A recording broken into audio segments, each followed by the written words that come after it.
ప్రేక్షకులందరూ నమస్కారం. ఈరోజు మన స్టూడియోలో ప్రముఖ తంత్ర జ్యోతిష్యులు, జ్యోతిష రత్న, జ్యోతిష సామ్రాట్ చింతా రుక్మాన్ గదరావు గారు మనతో ఉన్నారు. గురుగారితో మాట్లాడేద్దాం. నమస్కారం గురుగారు. మాతృదేవోభవ, పితృదేవోభవ, ఆచార్య దేవోభవ. గురుగారు, జూలై మాసంలో మీనరాశి వారి పరిస్థితి ఏ విధంగా ఉండబోతుంది? ఏలినాడ్స్ అని అంటూ ఉన్నారు. మరి ఆందోళనకర పరిస్థితులు ఉండబోతున్నాయా, లేదంటే పర్వాలేదు అంటారా? గ్రహస్థితి ఎలా ఉంది? ఎలాంటి జాగ్రత్తలు, పరిహారాలు తీసుకోవడం వల్ల వీళ్ళకి బాగుంటుంది అంటారు గురుగారు? ఈ మీనరాశి వాళ్లకు 2025 జూలై మాసంలో మరి మీరు అన్నట్టు ఏలినాడ్స్ నడుస్తుంది. జన్మస్థానాలకు వచ్చారు. ముఖ్యంగా ఎవరికి ఎక్కువ ఎఫెక్ట్ ఉంటుంది అని అంటే పూర్వభాద్ర నక్షత్రం వాళ్ళకి మాత్రం ప్రస్తుతానికి టైట్గా ఉంటుంది. ఎందుకంటే ఆ నక్షత్రంతోనే ప్రారంభమవుతుంది. కాబట్టి ఏలినాడ్స్ ప్రభావము ఉత్తరాభాద్ర, రేవతి వాళ్ళకి ఇంకా ఏలినాడ్స్ స్టార్ట్ కానట్టే. ఆ నక్షత్రాలపైన ఇంకా ఆయన ప్రయాణం జరగలేదు. ఎక్కడున్నాడు ఆయన చూడాలి.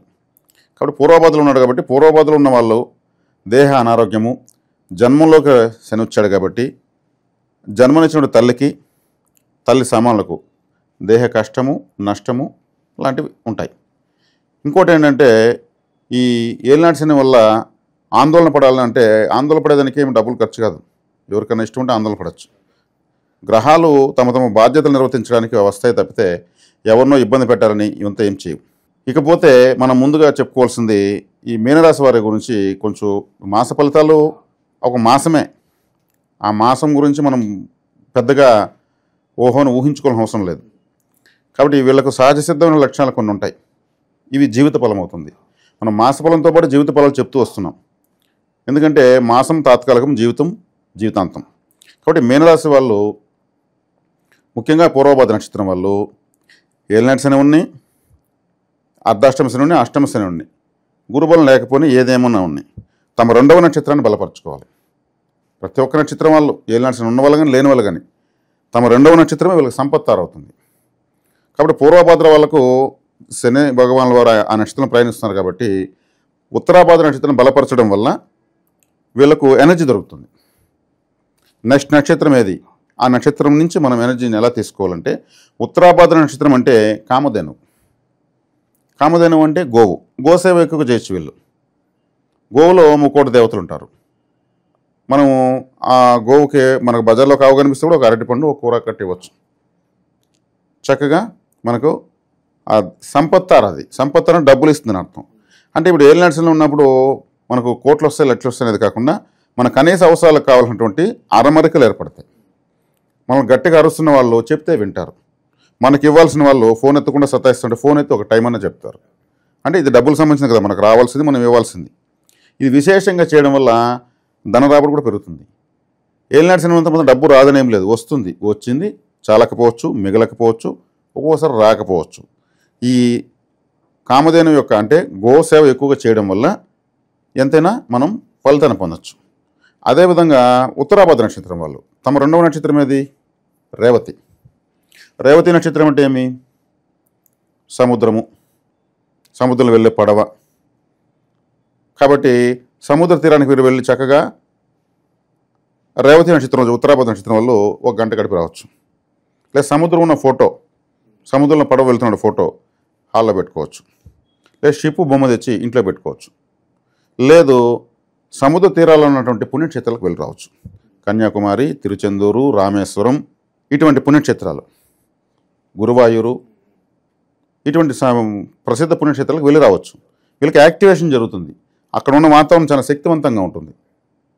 సముద్రం అంటే ధైర్య, వీర్య, విజయస్థానం. ప్రపంచమంతా అల్లుకో ఉంటుంది. కాబట్టి ఉత్తరాభాద్ర నక్షత్రం వాళ్ళు ఈ పరిహారం చేసుకోవచ్చు. ఏలినాటితో సంబంధం లేదు. వీళ్ళకి మనీ కావాలి. ఆర్థికపరమైన విషయాల్లో ఒక అరమరిక, ఒక బ్యాలెన్స్ కావాలి. అదే రేవతి నక్షత్రం వాళ్ళు ఏం చేయాలి? వాళ్ళ తర్వాత నక్షత్రం ఏది? అశ్విని. అశ్విని నక్షత్రం బలపరుచుకుంటే చాలు. అశ్విని అంటే గుర్రము, హార్సు. కరెంట్ని కూడా హార్స్ పవర్తో కొలుస్తారు. అంటే కరెంటు గుర్రంలాగా పరుగుతుంది, హార్స్ పవర్. అది పోతూనే ఉంటుంది, ఖర్చు పెడతా ఉంటుంది. కాబట్టి ఒక జంట గుర్రాలు విజయ సూచికగా ఇలా ఎత్తుకుంటాయి కాళ్ళు. అటువంటి 2 గుర్రాలు తెచ్చి వీళ్ళు ఇంట్లో పెట్టుకోవచ్చు. హార్స్ కోర్స్, రేస్ కోర్స్ ఉంటుంది, అటువైపు ఎక్కువ వెళ్ళి రావచ్చు. ఎక్కువగా గుర్రాన్ని జట్కాల బలు తోడుతుంటారు కదా, అటువైపు వెళ్ళి రావచ్చు. దానికి ఏదైనా ఫుడ్ కూడా ఇవ్వచ్చు. హయగ్రీవ్ ఉన్న ఫోటో ఇంట్లో పెట్టుకోవచ్చు. హయగ్రీవ్ మంత్రం చదువుకోవచ్చు. సంపత్తాలను బలపరిచే విషయం ఇది. మాస ఫలితానికి సంబంధం. ఇది జీవిత ఫలం. లైఫ్ టైం వీళ్ళు ఈ పని చేసుకోవచ్చు. ప్రతి ఒక్కరు వాళ్ళ రెండవ తారకు ఏ దేవత, రెండవ తారకు ఏ ప్రాంతము చేయొచ్చు. ఓవరాల్గా పూర్వభాద్ర, ఉత్తరాభాద్ర, రేవతి వాళ్ళు ముగ్గురు కలిసి ఒక పరిహారం చేసుకోవచ్చు. అదేంటంటే ఇది మీనరాశి. మీనము అంటే చేపే కదా, వీళ్ళు లైఫ్లో ఎప్పుడు ఫిష్ తినకూడదు. వీళ్ళ చేయి వీళ్ళ కొరుకుని తినట్టు లెక్క. వీళ్ళ రాశిని వీళ్ళు భక్షించకూడదు. ఒక కేజీ చేపలు తీసుకెళ్ళి చెరువులో వదిలేయచ్చు. చంపడానికి సిద్ధంగా ఉంటాయి కదా, వాడిని కట్ చేస్తాడు.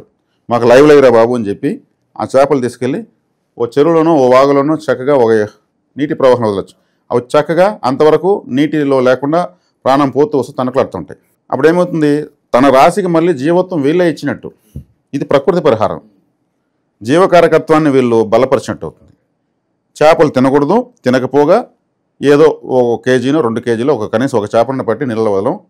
చాలా అద్భుతమైనటువంటి పరిహారం. మరి మేము తింటామండి, అలవాటు పడిపోయినామంటే దాన్ని మనం ఏం చేయలేము. మరి ప్రపంచంలో చేపలను మేము ఏడ వదులుతామంటే అది ఎవరూ చేయలేరు. మీ రాశి వాళ్ళు మాత్రం నేను చెప్తున్నాను. ఇది మీన రాశి వాళ్ళు చేసుకోవచ్చు. ఇది సర్వవేళ సర్వావస్థల యందు వీళ్ళకు శ్రీరామరక్షణ చెప్పచ్చు. ఇక జూలై మాసాన్ని పరిస్థితికి వస్తే ఏంటి పాజిటివ్స్ అంటారు వీళ్ళకి? పూర్వభాద్ర నక్షత్రం వాళ్ళకు ఏలినాటి శని ప్రభావం ఎక్కువ ఉంటుంది. ఈ మాసము శని భగవాన్ వారు 18వ తేదీన 13వ తేదీ వక్రం చెందుతున్నాడు.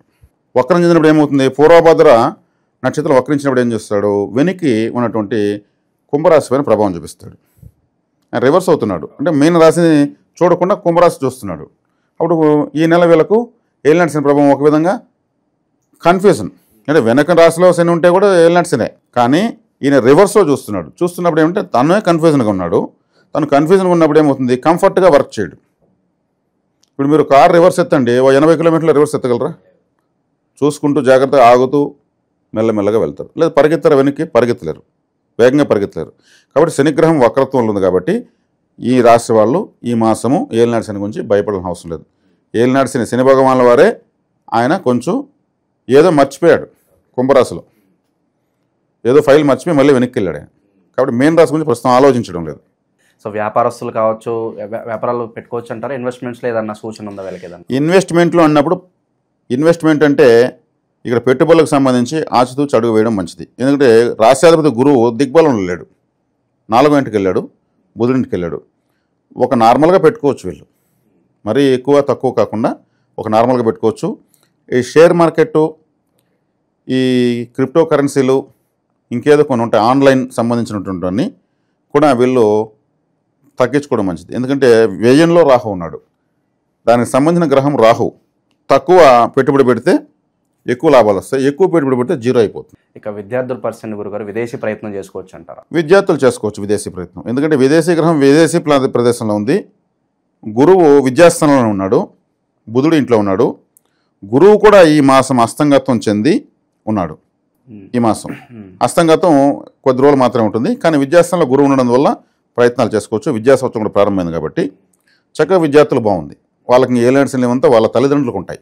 పిల్లలకు ఏలినాటి శని ఉంటే అది తల్లిదండ్రులపైన ప్రభావం చూపిస్తుంది. సాధారణ గురుగారు ఏలినాటి శని అంటే ఏ పని మనం ప్రారంభించినా కూడా కాస్త నెమ్మదిగా జరుగుతూ ఉంటాయి అంటూ ఉంటారు కదా, మరి ఈ మాసం కూడా పరిస్థితి అలాగే కాస్త పెండింగ్ పడుతూ అలాగే ఉంటుంది అంటారు? ఏలినాటి శని అంటే ముందు మనము తెలుసుకోవాల్సిన ముఖ్యమైన విషయము, ఆయన జీవితాన్ని ఒలకబోసుకోవద్దని చెప్తాడు శనేశ్వరుడు. ఆచితూచి అడుగువేయండి, 1కి 10 సార్లు ఆలోచించి పని చేయండి, కీడించి మేలించండి అని చెప్పిచ్చే గ్రహం.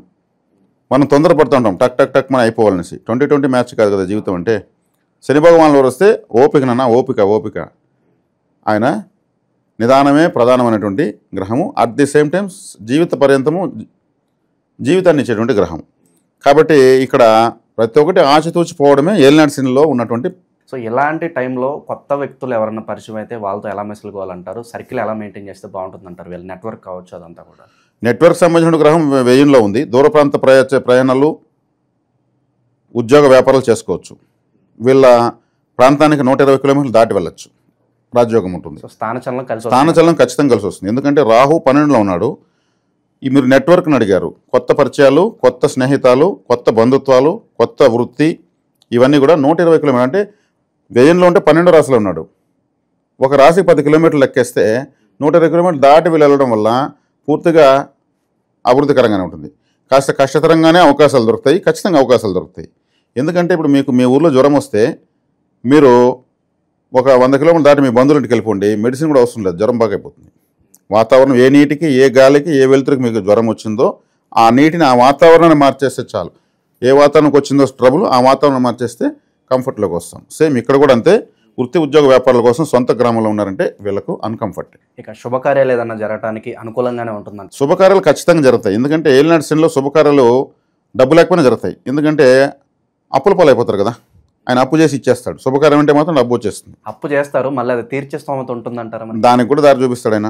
ఆడ 4 తిట్లు తిని, నానా పాటలు పడి, డబ్బు విలువ తెలుసుకొని, దాన్ని మళ్ళీ కట్టేదానికి సమాధానం ఎలా చెప్పాలి అప్పుల వాడికి, ఇవన్నీ నేర్పిస్తాడు. సమస్యలు ఉంటాయి. ఆయన ఏం చేస్తాడంటే ప్రతి ఒక్కటి వీపులో తట్టి తట్టి నేర్పిస్తాడు. అది చాలా బాధాకరంగా ఉంటుంది. కానీ ఆ విధంగా ఏ గ్రహము ఇవ్వదు. కాబట్టి శని భగవానులు కఠినంగా చూస్తారు. ఆయన మనల్ని చెక్కేసి వెళ్ళిపోతాడు శిల్పంలాగా. కానీ ఏలినాటి శనిలోనే శుభకార్యాలు ఎక్కువ జరుగుతాయి. ఇక ఆరోగ్యపరంగా ఏదైనా జాగ్రత్తలు తీసుకోవాల్సిన అవసరం ఉందంటారు? ఆరోగ్యపరంగా జాగ్రత్త తీసుకోవాలంటే కీళ్ళు, నరములు, ఎముకలకు సంబంధించినటువంటి సమస్యలు వచ్చేదానికి అవకాశం ఎక్కువ. అదేవిధంగా వృద్ధులకు అంటే 60 సంవత్సరాలు దాటిన వాళ్ళకు, తల్లి తండ్రి, మేనమామ మేనత్త, పెద్దనాన్న పెద్దమ్మ, గురువులు, వాళ్ళకు వీళ్ళు స్వయంగా చెప్పులు కొని వాళ్ళ పాదాలకు వీళ్ళ చేతు తొడిగి ఆశీర్వాదం తీసుకుంటే శనేశ్వరుడు సరెండర్ అయిపోతాడు. ఎందుకంటే సేవకే ఆయన బానిస, తైలాభిషేకానికి కాదు. కాబట్టి వాళ్ళు కనీసం వాళ్ళ జీవితం 2 సార్లు ఏలినాటి శని అనుభవించినటువంటి దేవతలు వాళ్ళు ఆ సందర్భంలో ఆశీర్వదిస్తే వాళ్ళ కంటిలోంచి ఒక రేటిలో ఒక శక్తి వస్తుంది. అది సహస్రమైన పడుతుంది. ఎవరైతే ఈ బాధపడుతున్నారో ఏలినాటి శని ద్వారా, వాళ్ళు 2 సార్లు బాధపడిన వాళ్ళు సీనియర్లు, వాళ్ళ ఆశీర్వాదం ఏలినాటి శని పూర్తిగా భస్మం అయిపోతుంది. పదే చేసుకోవాలి, మంచిది. ఇక నిరుద్యోగులకు ఏదన్నా శుభవార్త ఉందా గురుగారు? అలాగే అయిన వాళ్ళే నమ్మించి మోసం చేయడం, ఎలాంటి పరిస్థితులు ఏమన్నా వీళ్ళు ఎదురయ్యే అవకాశం ఏమైనా కనిపిస్తుందా? ఇది అయిన వాళ్ళని గురించి అయితే శాస్త్రం అడగాల్సిన అవసరం లేదండి. అన్ని రాసుల వాళ్ళకు అయిన వాళ్ళతో ఖచ్చితంగా వాళ్ళకు బొక్కబెట్టే విధంగానే ఉంటారు. పైసమే పరమాత్మ. డబ్బులుందా మావాడు అంటారు, డబ్బు లేదా ఎవరో మాకు తెలియదండి అంటారు. కాబట్టి కలికాలం సూత్రం ప్రకారం అయిన వాళ్ళని ఎప్పుడూ నమ్మాల్సిన పని లేదు. మాస ఫలితాలకు, వార ఫలాలకు, జాతకాలకు సంబంధం లేదు. ధనం మూలం ఇదం జగత్. డబ్బులుంటే ఎవరు అందరూ పలకరిస్తారు. కాబట్టి ఇక్కడ వచ్చేకాడికి వీళ్ళకు వృత్తి ఉద్యోగ ప్రయత్నాలు మాత్రం ముమ్మరంగా చేస్తారు వీళ్ళు. ఎందుకంటే టైట్గా ఉంది కదా పొజిషను. అప్పుడు ఏం చేస్తారు? ఫలితం ఉంటుందంటారా? ఖచ్చితంగా ఉంటుంది. ఖచ్చితంగా ఈ శనేశ్వరుడు ఎట్లా చూపిస్తాడంటే వృత్తులు రాత్రంతా, ఒకప్పుడు కాలంలో రాత్రంతా ఎస్టీడీ బూత్లో పనిచేస్తారు. తెల్లవారుజాము కూడా పాలు ప్యాకెట్లు వేస్తారు, న్యూస్ పేపర్లు వేస్తారు, మళ్ళీ మొహంలోకి చల్లనీళ్ళు చల్లుకొని పోయి మళ్ళీ కాలేజ్ చదువుతారు. ఇట్లా చదువులు కంప్లీట్ చేసి గొప్ప స్థాయికి వస్తారు. శనేశ్వరుడు ఆ విధంగా ట్రైనింగ్ ఇస్తాడు. అంటే తక్కువ స్థాయి పనిలో ఎక్కువ కష్టం పెట్టి డబ్బు విలువ తెలియజేసి జీవితాన్ని చూపిస్తాడు. వాళ్ళు మళ్ళీ జీవితం వృధా చేసుకోరు. మెయిన్ రాశి వాళ్ళకి కూడా సరే కష్టంగానే ఉంటుంది, కానీ సూపర్. వీళ్ళని రియల్ టైం స్టార్ట్ అయింది. సో జీవిత పరిహారాలు అయితే మీరు చెప్పడం జరిగింది. అలా కాకుండా ఈ నెలలో ప్రత్యేకంగా విశేషంగా ఏ దైవారాధన చేసుకుంటే బాగుంటుందా? చెప్తున్నాను కదా, ఇప్పుడు వచ్చి మనకు పెద్దవాళ్ళకు చెప్పులు తీసి కాళ్ళకు వేయడం ఈ సమయంలో, ఏలినాటి శని జరుగుతున్న సమయంలో. కార్మికులకు కావచ్చు, ఇంకా కార్మికులు అంటే మన కొత్త వాళ్ళకి వేసి వీడికి మనకేం సంబంధం అనుకుంటారు. మన అనుకున్న వాళ్ళలో అవ్వలు, తాతలు, గురువులు, రిటైర్డ్ టీచర్స్ ఇంట్లోనే ఉంటారు. వాళ్ళ కాళ్ళ నొప్పులతోనే ఉంటారు. శనేశ్వరుడు కాళ్ళకు సంబంధించినటువంటి గ్రహం. చెప్పులంటే ఆయనే. ఆ చెప్పులు పాదాలకు వేసి వాళ్ళ ఆశీర్వాదం తీసుకుని వాళ్ళు పడే ఆనందం, మన బిడ్డలు చేయింది మనకు వీళ్ళు చేస్తున్నారు చూడు, నువ్వు చల్లగా ఉన్నాను అంటారు వాళ్ళు. ఒకటేమాట ఆశీర్వాదమే, అది లైవ్లో వస్తుంది. వాళ్ళ రక్తంలో ఆ శక్తి పుట్టి నోట్లోంచి బయట వచ్చి వీళ్ళకి ఆశీర్వాదం వస్తుంది. శని భగవాన్ వారు ఇంక మనకు ఫేవర్. కాబట్టి ఆయన మనం ప్రసన్నం చేసుకోవాలంటే ఆలయాలు చూస్తే time waste, time pass, money waste. ఆ మనీ ఏదో ఆ టైం ఏదో ఇక్కడ మనం ఈ విధంగా చేయొచ్చు, జీవకారకత్వంగా చేయొచ్చు. సేవకు ఆయన ఇది కరెక్ట్ పర్ఫెక్ట్ సేవ. అదేవిధంగా చెప్పులు ఆలయంలో ఇప్పుడు మీనరాశి 12వ స్థానం భచక్రంలో. 12వ స్థానం అంటే మోక్షస్థానం. మోక్షం ఎక్కడ భగవంతుని దగ్గరికి వెళ్తూ ఉంటారు ముముక్షుత్వంతో. అక్కడ చెప్పులు స్టాండ్ ఉంటుంది. అక్కడ కొంతమంది వ్యక్తులు చెప్పులు తీసి ఇలా పెట్టి ₹1, ₹2 తీసుకుంటూ ఉంటారు. ఆ వృత్తి ఎవరిని అందరూ ఎంచుకోగలరా? చెప్పులు అంటే శనేశ్వరుడే కదా. అంటే శనేశ్వరుడు నమ్ముకొని, ఆ చెప్పులు నమ్ముకొని బతుకుతారు. వాళ్ళకు పండ్లు, స్నాక్స్, బిస్కెట్స్, వాళ్ళ పిల్లలకు తినడం ఒక కవర్ నిండి ఎత్తిపోయి ఇవ్వండి, ఏం పోతుంది? ₹2 ఇచ్చేదే కష్టం. వాళ్ళు అడుగుతూ ఉంటే కూడా పాపం వచ్చేస్తారు. అటువంటివాళ్ళు గుర్తించాలి. ప్లాట్ఫామ్స్ పైన, రోడ్ల పైన చీప్ క్వాలిటీ చెప్పులు అమ్ముతుంటారు. ₹50, ₹100 అంటే లో క్వాలిటీ చెప్పులు. వాళ్ళు అది నమ్ముకుని కుటుంబాన్ని సాగుతుంటారు. అంటే శనేశ్వరుని నమ్ముకొని వాళ్ళు బతుకుతున్నారు. వాళ్ళకి ఇవ్వండి ఏదన్నా. ఇట్లా కారకత్వాన్ని వెతుక్కోవాలి. శనికి నువ్వులు దానం చేయడం ద్వారా ఇలా ఏం ఫలితం ఉండదంటారా గురుగారు? అవి నువ్వులు దానం చేయడం ద్వారా నాకైతే నేను చేశాను ఒకప్పుడు, నాకేం ఫలితం కనిపించలేదు. ఇప్పుడు నేను చెప్తున్నాను, నేను చేశాను. నేను చెప్పులు కుడుతున్న వాళ్ళందరూ కూడా వెతుక్కుని మరీ వెళ్ళిస్తాను. వాళ్ళు చాలా హ్యాపీగా ఫీల్ అవుతారు. వాళ్ళు నన్ను చూస్తే నా చేతిలో ఏమని చూస్తారు. మామూలు చెప్పులు కుట్టే వాళ్ళు చూస్తే కాలాలు ఏ చెప్పు తీపిని చూస్తారు. నేను వాళ్ళు ఫ్రెండ్షిప్ చేస్తాను, ఒక విధంగా రిలేషన్షిప్ పెంచుకున్నాను అనమాట. అప్పుడు అటువంటి వాళ్ళ అభిమానం అనేది శని కారకత్వం అత్యద్భుతంగా, శనేశ్వరుడు మనకు అదృష్ట దేవతకు మారిపోతాడు. చేయిచ్చివి ఇక దీనికోసము ఎక్కడో మహారాష్ట్రలో శనిసింగాపూర్కో, తమిళనాడులో తిరుకులకాడకో, తిరునల్లరకు వెళ్ళాల్సిన అవసరం లేదు. మన చుట్టూ ఆయన యొక్క కారకత్వ సంబంధమైన ప్రదేశాలు, జీవులు ఉన్నారు. వాళ్ళకి ఎలా టచ్ చేయాలో అలా టచ్ చేస్తే చాలు. మీన రాశి వాళ్ళకి నేను మరి నొక్కి ఒక్కని చెప్తున్నాను, అద్భుతంగా ఉంటుంది. ఓవరాల్గా జూలై మాసంలో వీళ్ళ పరిస్థితి ఎలా ఉండబోతుంది, అలాగే జీవితాంతం కూడా వీళ్ళు ఎలాంటి పరిహారాలు చేసుకోవాలో మీ మాటల్లో అద్భుతంగా వివరించారు. ధన్యవాదాలు. ధన్యవాదాలు.